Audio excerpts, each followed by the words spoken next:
Hey, what's up, ladies and gentlemen? Sean here with Blue Ridge Silverhound, and today we're going to go ahead and dive right into our favorite report every week, and that's the Monday Market Report. This is for the week ending June 27th, 2021.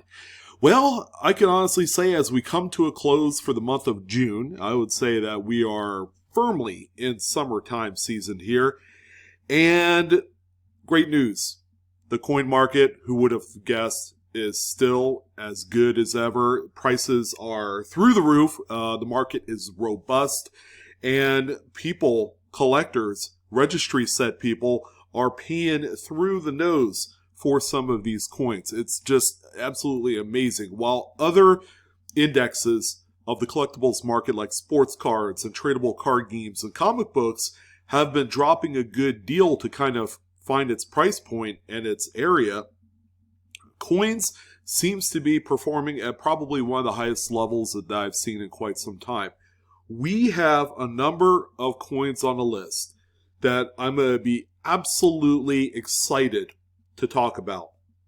Now, there are some very, very impactful coins that have sold this week. We have probably the most important 1980s Lincoln cent, probably the most important 1980s U.S. coin that you're gonna want to keep an eye out on. All right, it's probably one of the most beautiful varieties I've seen, and believe it or not a lot of people know that this coin exists. So we finally have a sale here, one of which I've never documented on a Monday Market Report up until now.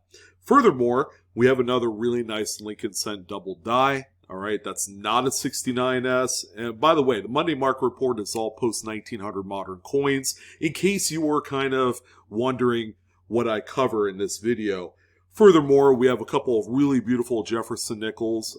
We have just an absolutely huge Buffalo nickel that just transcends, the overall appeal factor for the series. And, we're going to end it off on a couple really, really huge Washington quarters. Surprisingly, these are two of the most common dates that you could find within the Washington quarter series. You're never going to believe how much these have sold for. And we're going to end it off on probably one of the biggest coins that I've talked about for the year so far. And you're never going to believe how many of this coin was produced, and it just so happens one really high-grade example hit the marketplace, and you better believe that the market and the community is buzzing about this coin. So let's go ahead and jump right in. All the sales courtesy of Great Collections this week. All the images are from Great Collections as well. You can always visit their website, greatcollections.com. Go ahead and check out their services as well. If you got coins to sell, that'll fit, within what their bread and butter is on their auction site. Maybe you can make some money in the process. Or if you're looking for a really nice, hype type piece for your collection, they do sell some of these nice centerpieces.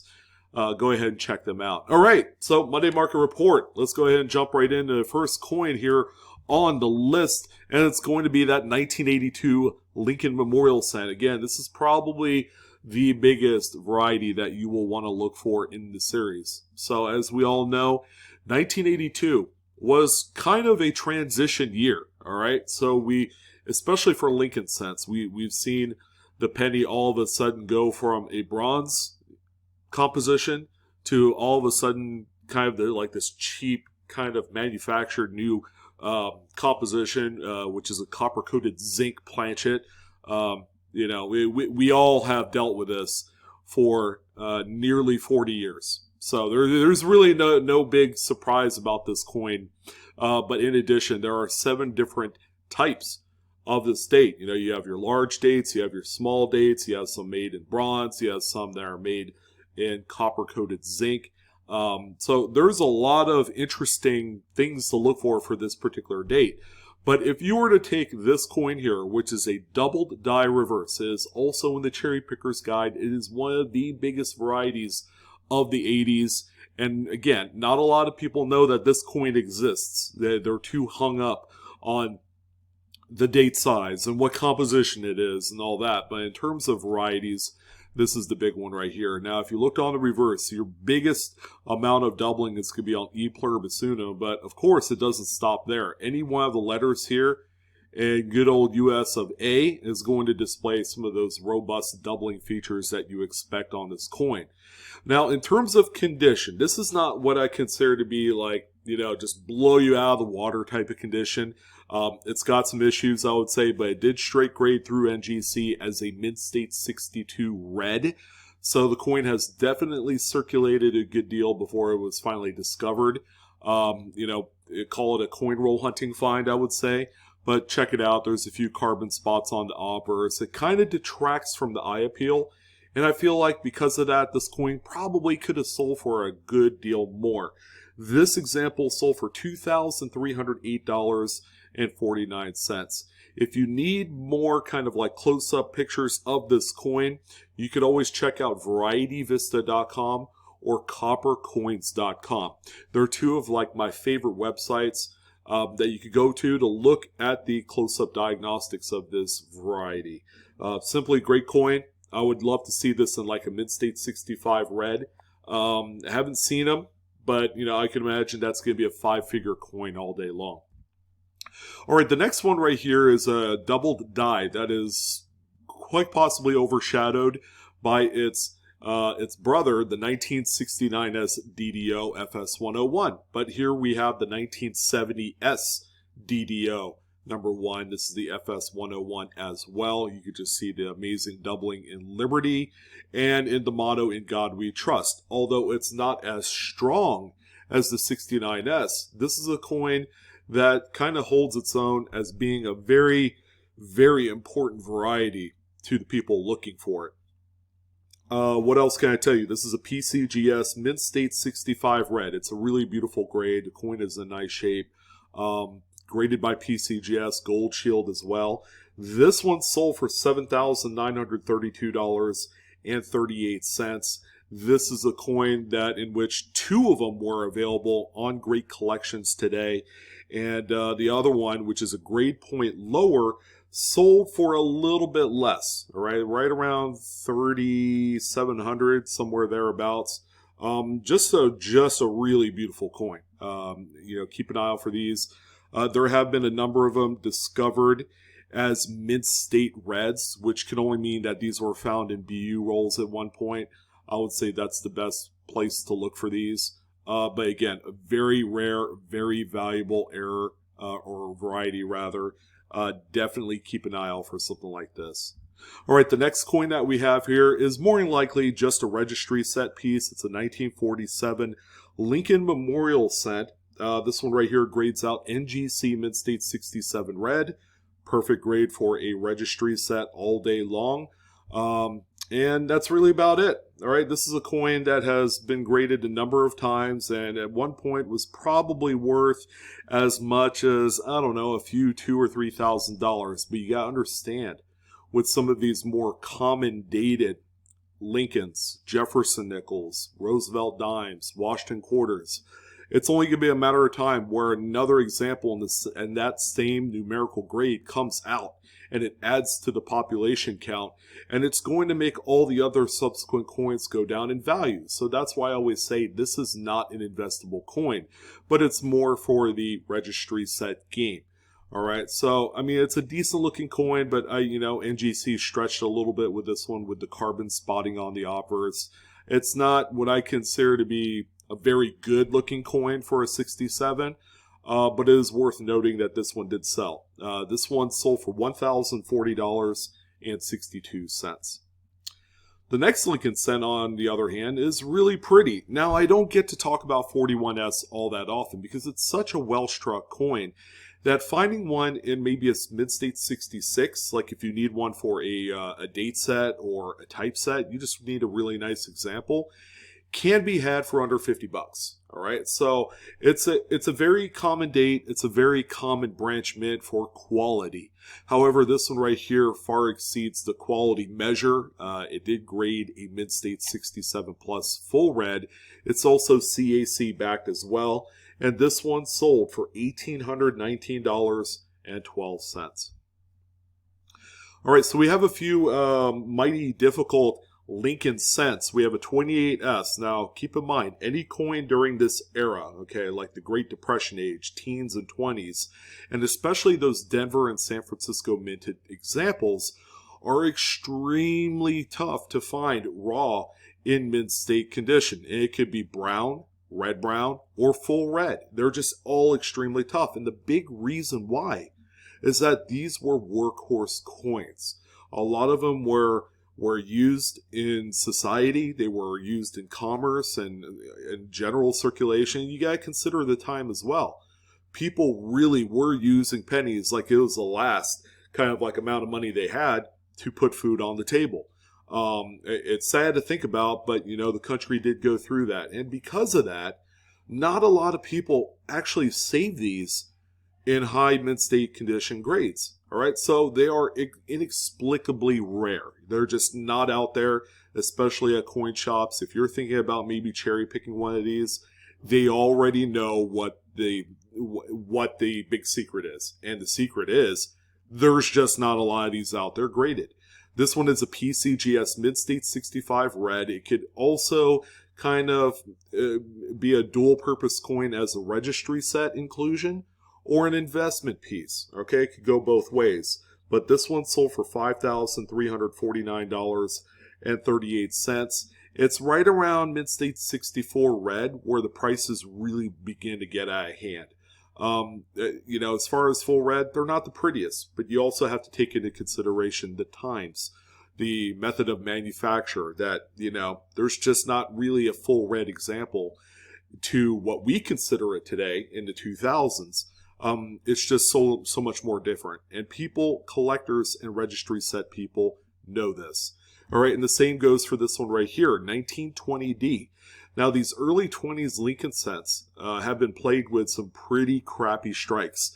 This one, as you can tell, look at the reverse, struck with, I would say, terminal deteriorated dies. Okay, this thing was on its way out, and they just pushed a few more coins through the press. And here's another one here. The grade is phenomenal. It's a Mid-State 65 red, much like the 28S we saw previous, through PCGS. Again, this could also be a registry set piece, or it could be something used as an investment or a collectability grade type US type piece. This one sold for $2,035.12.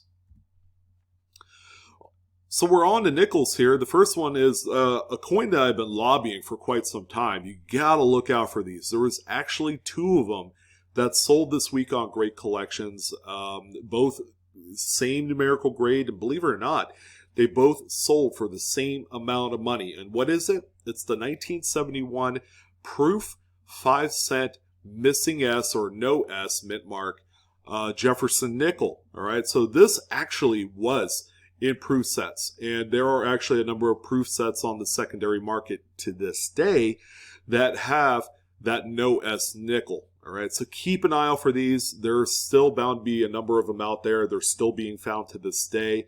This one graded out PCGS mid-state or proof 68. Sorry about that. And it's also cameo as well. This one sold for $1,027.12. While it's still an incredibly valuable coin, prices have certainly dropped on this specific variety because more of them are being found and they're being sent off to the graders. All right, but it's still an opportunity. You can still make $800 to $1,000 off these coins. So we have some pretty nice high-end nickels, okay? And a number of coins are going to show up again from the Neon Lights collection. It's another collection that's been consigned to Great Collections, and we have a number of them on the list today. And they all seem to revolve very nice, heavily involved toning, all right? So we got 1950D. As you guys know, this is the consummate key date of the series. Very low mintage. Yet a number of them are out there available in mid-state condition. It's a beautiful, beautiful date to have. This one right here is a PCGS mid-state 67 plus full steps type. A lot of 1950D Jefferson nickels have that strong reverse strike. So finding a full steps example, not difficult at all. As far as the toning, it's nice. It's got yellows, some pinks in there, magentas.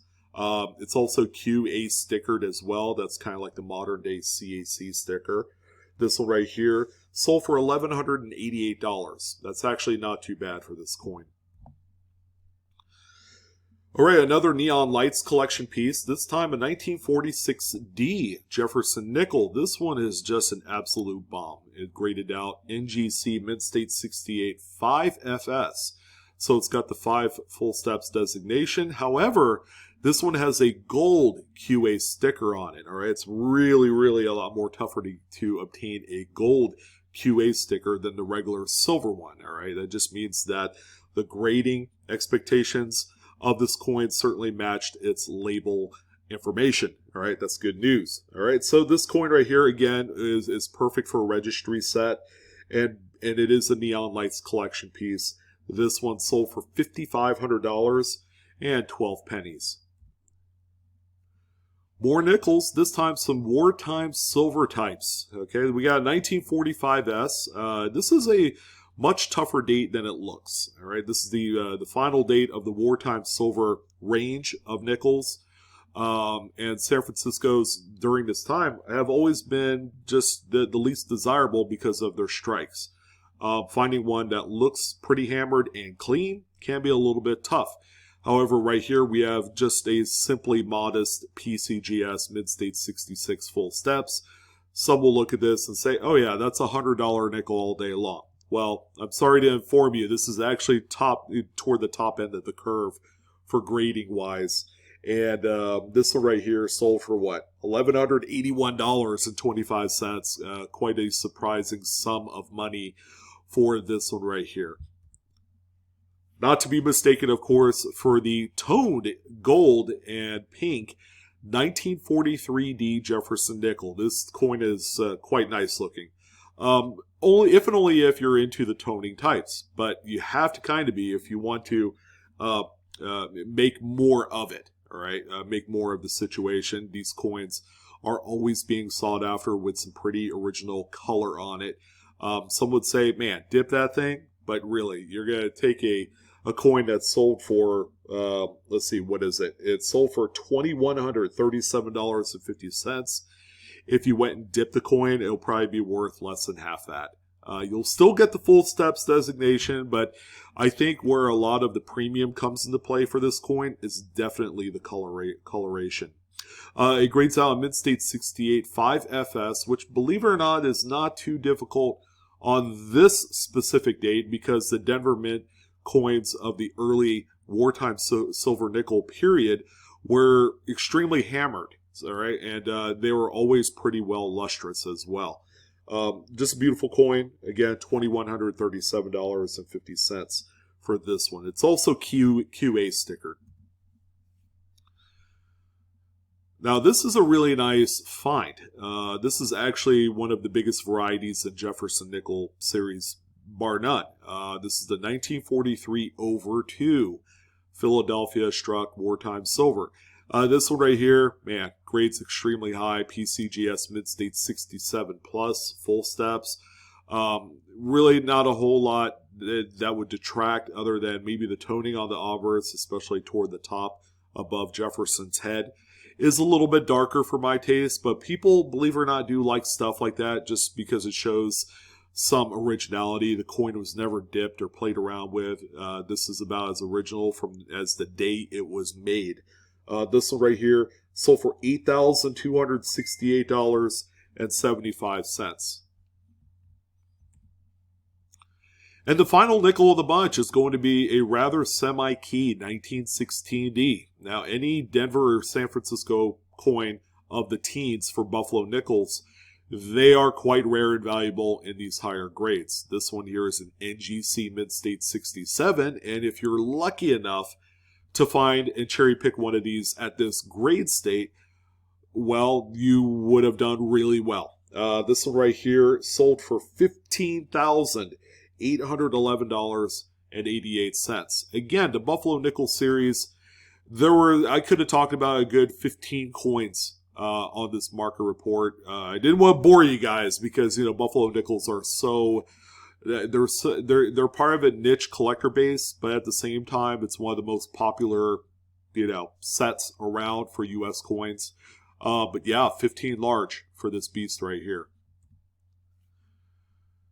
Now we have a few Roosevelt dimes. This is probably the nicest of the pair that we have on here. Believe it or not, no Mercury dimes. So that's a strange one. Usually we have a few Mercury dimes in the list because it's such just a well-collected series. But this one right here, it's not a full torch. Okay, that's the number one observation I would make. It's a Mid-State 67 plus through PCGS. But I think where there's a lot of kind of salesmanship on this coin is going to be in that obverse toning. It's just beautiful with the purples and, the pinks. And there's, like a halo of gold going around Roosevelt's head. It looks like outer space. There's just really no other way to describe it other than it looks like the interstellar forces have been gobsmacked on this coin. It's just cool. This one right here is sold for $1,631.25. I would be pleased to have something like this if I were an avid Roosevelt dime collector. 1955D. This time it's an NGC Mid-State 68 full torch. So it's got really full, well-struck lines on that reverse torch feature. A very, very kind of like obscure date because in 55 there is a PD and S. All right, they're all relatively low mintage, and a lot of them were hoarded in high grades. I think the appeal with this one is that it's full torch, it's QA certed, and it has some toning on both the obverse and the reverse. Whether you love it or hate it, it's got the toning, and people associate that with originality. This one right here is also part of the Neon Lights collection, and it's sold for $1,636.88. All right, ladies and gentlemen, you guys ready for some absolutely beastly Washington quarters? Well, we have a few of them for you. Starting with this 1963. It's a common date. Many millions, if not hundreds of millions of these were made. But where can you find one that is as beautifully, evenly toned as this one? It's hard, right? You might have better luck looking for one of these in an old album, like an old Whitman or Dansko album. That's where your target is going to be if you're going to look for something like this. But I love the label stats. It's an NGC Mid-State 67 plus, and it's a star. The star is for the eye appeal designation on that toning. Beautiful coin. This one sold for $2,596.50. More toning, this time just huge 1952S Washington quarter. This time a Mid-State 68 through NGC. Again, toning, whether you love it or hate it, is on this coin. Not my personal favorite. It's kind of muddled and dark. However, this one is also part of the Neon Lights collection, and that's what that collection is known for. Some of its wildly unique toning patterns. This one right here brought home $1,237.50. And the two biggest Washington quarters starts out with this 51S. Again, it's got more toning. Where are these being found? I am not sure. But man, what a grade. Mid-State 68. It's also CAC certified. There's not a whole lot of distracting stuff on this unless the toning part is something that distracts you. But again, it probably got a little bit of a grade bump because of that toning. This one right here is sold for a whopper $10,968.75. And the second of the two is, well, it's an uber common 1940 Washington quarter. I've owned actually a few of these in mid-state condition for a Washington quarter album. And wow, I mean, the thing is blast white. There's really not any color on there. It might be a little bit, but it's nothing that I would say that would, make me spend the amount of money that this one's sold for. Obviously, it's a registry set coin piece. This one, Mid-State 68, CAC certified, much like the previous example, sold for $9,506.25. Now, this next coin is going to simply blow you away.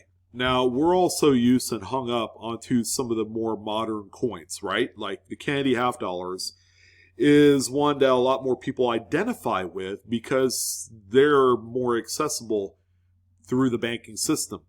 These, not so much. You actually have to really find these. But we have a 1946 Walking Liberty half dollar. I mean, this coin is stunning. It's got some of that kind of like peripheral toning that you see on both the obverse and reverse of the coin. People do love that. But the fields are just so clean on this example, and the design is so well struck. But what gets me is the coin is incredibly common. 1946, look it up. Millions of them were made. So, oh man, but you know what's going to really floor you is the amount of money that this sold for. It's a mid-state 68, and it's CAC certified. With those two things in mind, this is a top pop coin. There's only one that has graded in a 68 with none finer. So it's quite unique. This is a unique coin right here.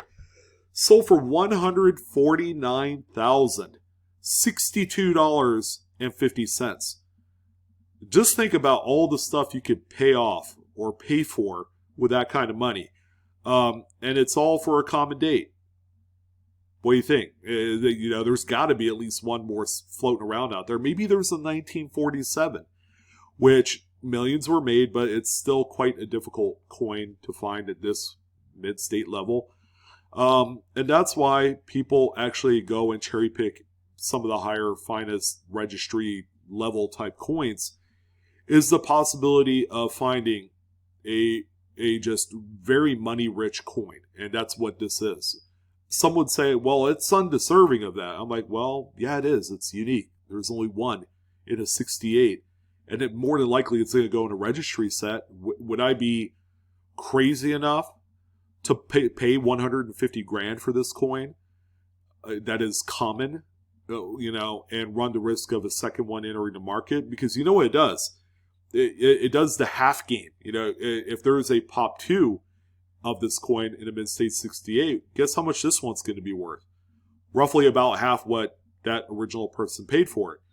Maybe a little bit higher, but it's not going to be worth 150 because there's going to be another one that graded out the same that's also in either a registry set or it's going to go to auction.